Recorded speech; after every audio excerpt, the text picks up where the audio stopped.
ये कहना गलत नहीं होगा कि एक न्यूक्लियर फ्लैश पॉइंट के ऊपर एक जंग इतनी आगे बढ़ जाए कि मिलिट्री इंस्टॉलमेंट्स के ऊपर या फिर हमारी एयरफील्ड्स के ऊपर या इसके अलावा मिलिट्री टारगेट्स के ऊपर अगर भारत ने अटैक कर दिया और हमने रिटेलिएट किया, it was nerve crushing pressure for the entire globe, क्योंकि हर किसी को ये ख़दशा था कि ये जंग हाथ से ना निकल जाए या फिर पॉइंट ऑफ नो रिटर्न पर ना आ जाए।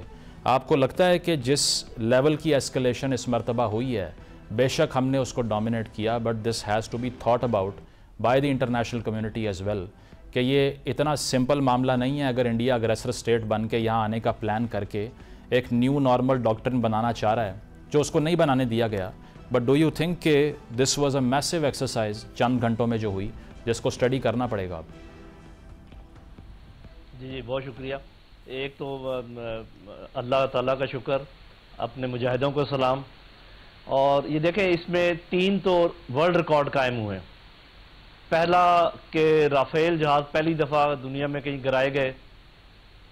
दूसरा ये कि 48 घंटे के अंदर 100 के करीब ड्रोन्स और मॉडर्न तरीन ड्रोन्स वो गिराए गए।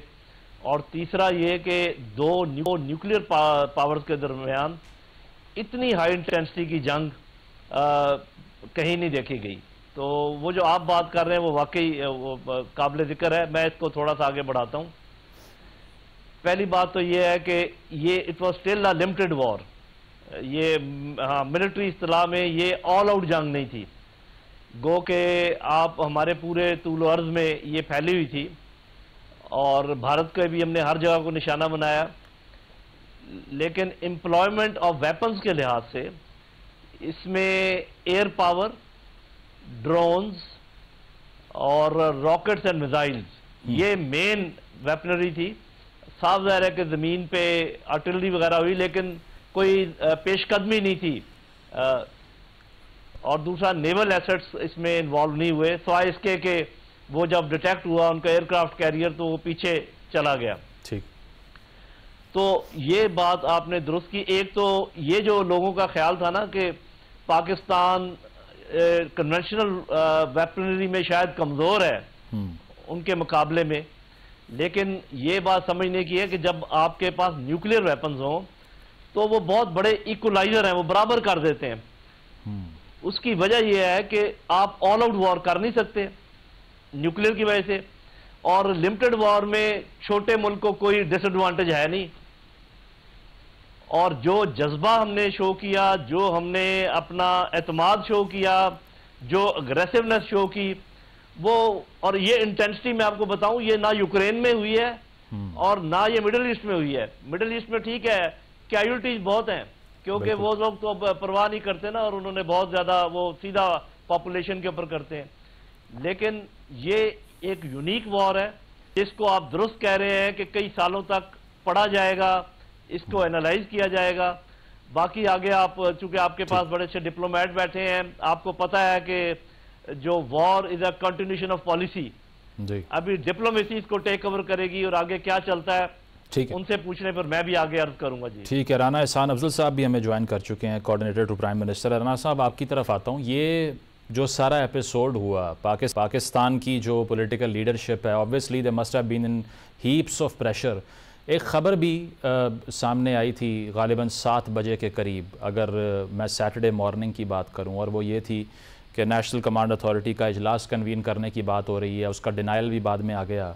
बट क्या बता सकते हैं कि जो पाकिस्तान की पॉलिटिकल लीडरशिप थी वो क्या सोच रही थी उस पॉइंट पे जब ये मैसिव एस्केलेशन हमने देखी, जिसमें नूर खान एयरबेस से ये सब कुछ शुरू हुआ, लाहौर में मुतादिद जगहों पे ब्लास्ट की आवाज़ें आईं, ड्रोन गिराए गए।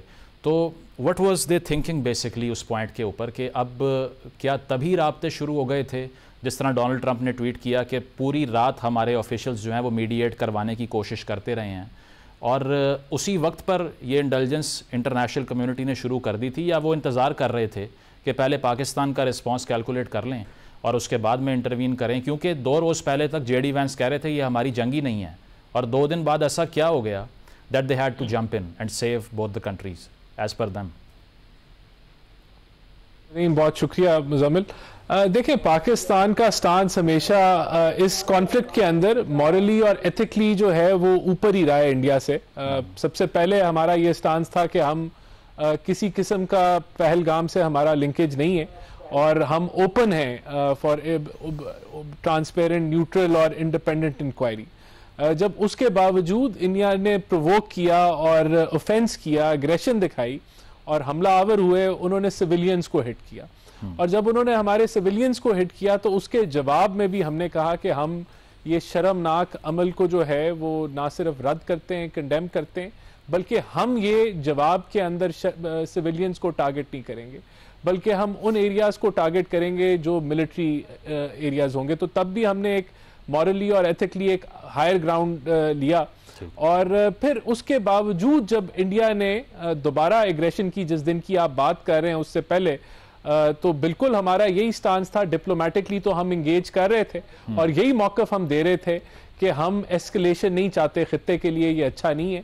लेकिन हमारा ये भी स्टांस बड़ा क्लियर था कि now we preserve a right to respond, और ये जो राइट हो हमारा है रिस्पॉन्स का, neither will it be considered an offence because united chartered के मुताबिक ये हमारा एक जवाबी कार्रवाई होनी थी।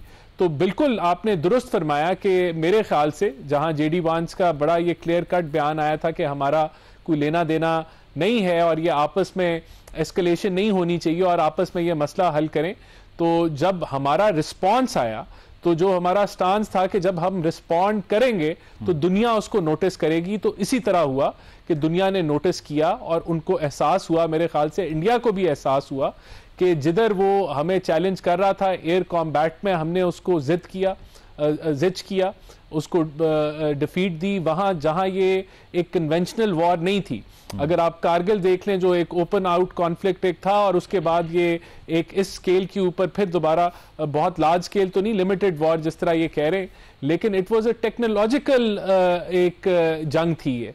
वहां पाकिस्तान ने ट्रायम्फ किया, साइबर अटैक्स किए गए, हमने भी साइबर अटैक्स का जवाबी कार्रवाई की, ड्रोन्स हमने भी भेजे। एयर कॉम्बैट जो थी वो भी कोई डॉग फाइट नहीं थी, it was more on radars और एक टेक्नोलॉजी बेस्ड वो कॉम्बैट थी जिसमें पाकिस्तान को फतह हुई। और इसी तरह जब उनके एयर डिफेंस को भी हमने जिच किया S-400 को, तो मेरे ख्याल से वहां that rang the bells all across India के दिस कैन नॉट कंटिन्यू। और उन्होंने फिर अप्रोच किया अमेरिका को सालिसी के लिए, जिसके साथ हम तो ओवरऑल एंगेज थे दुनिया में डिप्लोमेटिकली कि हम एस्केलेशन नहीं चाहते। लेकिन जब पाकिस्तान ने रिस्पॉन्ड किया और शो ऑफ पावर की, तो दिस वाज द मोमेंट मेरे ख्याल से जब द टेबल टर्न, जिसने हम्बल किया। और जो आपने बात की हमने बिल्कुल हम वो खबर निकली थी। और देखें, ये तो वैसे भी जब आप एक वॉर की तरफ बढ़ रहे होते हैं, when you are in the middle of it, तो आप अपने जितने भी आप अपनी तैयारी है उसका रिव्यू करते हैं। तो ये एक पॉसिबिलिटी दरमियान में निकली थी कि पाकिस्तान अपने जो न्यूक्लियर निज़ाम है उसको रिव्यू करने जा रही थी हुकूमत, लेकिन फिर समझा गया कि इसकी ज़रूरत नहीं है। लेकिन ये कोई एब नॉर्मल बात नहीं है कि आप अपनी तैयारी या अपनी प्रेपरेटेडनेस जो है उसको आप रिव्यू करें और देखें चीजें जो हैं वो किस तरफ जा रही हैं। तो बिल्कुल nuclear is a deterrence and it has proved कि अगर पाकिस्तान आज न्यूक्लियर स्टेट ना होता तो ये चीजें जो हैं ये टेबल्स इतनी जल्दी टर्न नहीं होने थे। बिल्कुल, और ना दुनिया नोटिस करती, क्योंकि दुनिया का जो निजाम है उसमें आप इजराइल फलस्तीन को देख लें, दुनिया ने जहां कोई प्रैक्टिकली तौर पे कोई इतने बड़े स्टेप्स नहीं लिए। यूक्रेन रशिया की वॉर के अंदर आप देख लें, कोई जो यूनाइटेड नेशंस हो या दुनिया जहां सैंक्शंस लगाए रशिया पे, वहीं बहुत सारे ममालिक ने अपनी ट्रेड और इकोनॉमिक टाइज बढ़ा दिए। तो दुनिया जो है तभी नोटिस करती है जब when you have the muscle. बिल्कुल, बैलेंस ऑफ पावर उसी से मेंटेन होता है।